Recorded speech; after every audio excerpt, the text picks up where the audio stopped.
Hi everyone, I'm Michael. And I'm Patrick, and you're watching another episode of Star Wars News and Views.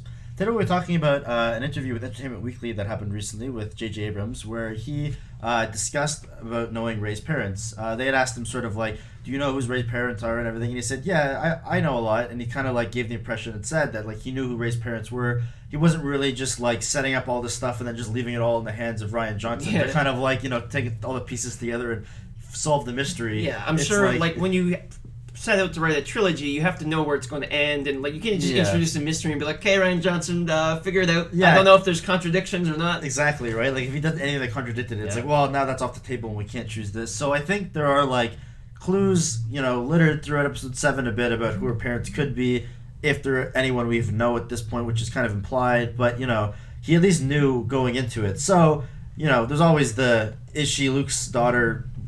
Question, which everyone immediately thinks of. First thing you think of when you see this, such as Luke's lightsaber, is she Luke's daughter?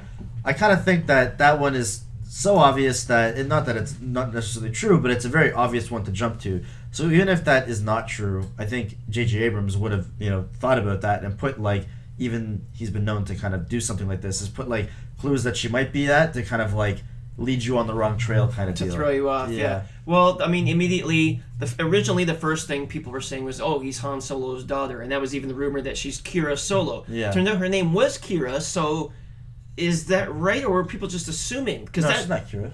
In the early draft, in the early draft. So that rumor was... Part of it was correct. So did someone just say, see on the script it said Kira, and they're like, oh, it must be Kira Solo? Yeah. Or was that part of discussions behind closed doors that were happening that leaked out, and that she would be then Kylo Ren's twin sibling, so one is on the light side, one is on the dark side. But again, that's kind of obvious. It's like Luke or...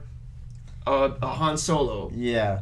Those are the two most obvious choices. And that's the only way that she would somehow continue the Skywalker lineage, as far as we know, in terms of characters that have been introduced at this point, is if she's one of those two options, which it doesn't have to be. I mean, of course, it always kind of felt like the numbered Star Wars movies were about the start of the Skywalker family, so it kind of seems like, she should be, but the main character doesn't have to be. I would argue, well, especially in episode 1, the main character was kind of more Obi-Wan, and he's not part of the Skywalker family. Well, right? also, the thing is, Kylo Ren is part of the Skywalker family. Exactly. So maybe as much as it's going to be about Rey's journey to becoming a Jedi, it's also going to be about Kylo Ren's journey to being, I know it's kind of repeating Darth Vader, but coming back into the fold, and that's going to be the thread that continues. That at the end of the day, Kylo Ren will turn back. I know that is kind of repeating Darth Vader, but maybe that's kind of the point. Cycles. I guess much like male pattern baldness, sometimes the dark force skips a generation. And well, we read this one interesting fan theory that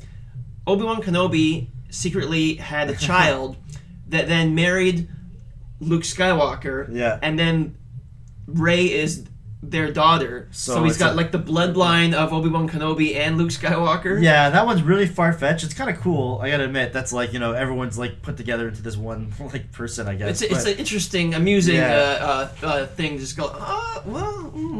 I guess it doesn't. I guess that goes into another point, is that it's not off the table that she could be related to Obi-Wan Kenobi, because who knows? There was this 20-year period between episode 3 and 4. We have no idea what happened to him. Yeah. So he could have had a child at some point, and this could be his granddaughter or something. Also, that's an option. The first time we see her use the Force, she does the mind trick, and the first time we see Obi-Wan use the Force, he does the mind trick. Yeah, and then in the flashback, when she grabs the lightsaber, the last thing that says to her is from Obi-Wan saying, Rey, these are your first steps, and it's kind of okay, I guess he's probably, Yoda talks to her too, and they're both Force ghosts, but it kind of could be that's her father, really, or grandfather. So. I mean, this is pretty wild speculation. There's such vague hints, and it's just how did she end up on Jakku? You see in the flashback, she's saying, don't go, and the ship is going away. Unkern Plunt is actually holding her. He's going, quiet, girl. Yeah. So, did Luke, abandon her? Yeah, I kind of feel like that's a bit much to take in, and they couldn't have been like when he went to go to this maybe Jedi temple wherever he is right now. Because Kylo Ren would be a little kid too. Exactly, so it couldn't have been then. Maybe when he started the Jedi school, but I don't know why he would just abandon his child that. And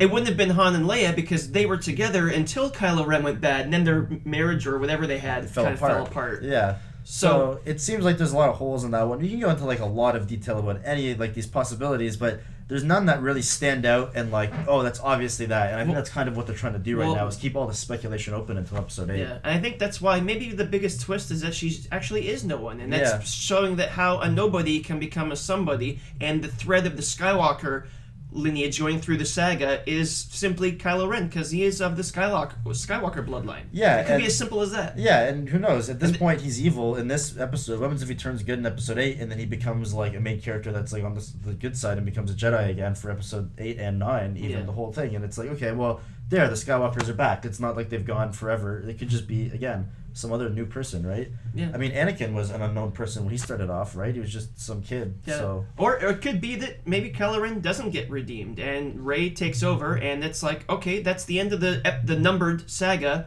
It ends with Kylo Ren, and then, and that's the thread, and that's the only excuse we need is to have tell a story of what happens next in the Skywalker saga. Yeah. I don't know. We're just throwing stuff out there and seeing what sticks at this point. So we'll find out more and more in the coming sequels. Makes for interesting discussion. So leave your thoughts. I'm sure everyone's going to have an opinion about this. We've already kind of touched upon this in previous videos. So feel free to comment. Also, JJ Abrams knows, so that's the important thing. He also said that Rian Johnson knows, and Colin Trevorrow, the director of Episode 9, also knows. Yeah, so they're all in on the story, and I'm pretty sure Lawrence Kasdan would know. Yeah, he helped write it, so I'm sure they're all kind of like know where the general idea of this like story is gonna go, because it's an important thing to. Even if they, don't say too much in this one, when you find out, you want to go back and be able to watch episode 7 and see the clues and been like, oh, that was there the whole time. How did we miss that sort of like small clue? Yeah. And it's kind of fun that way with small foreshadowing, right? Yeah. So one final thing to mention is that we are doing a Q&A sometime soon. You guys keep asking us to do it, so all right, fine, we'll do it, I guess. So feel free to ask us anything, questions about us, the show, Star Wars, life, death, and everything. We'll go through them in a week or two and try to answer some of them. So thanks for watching, guys, and we'll see you next time. We're not a couple, by the way. We've been getting that one a lot too. That's not true.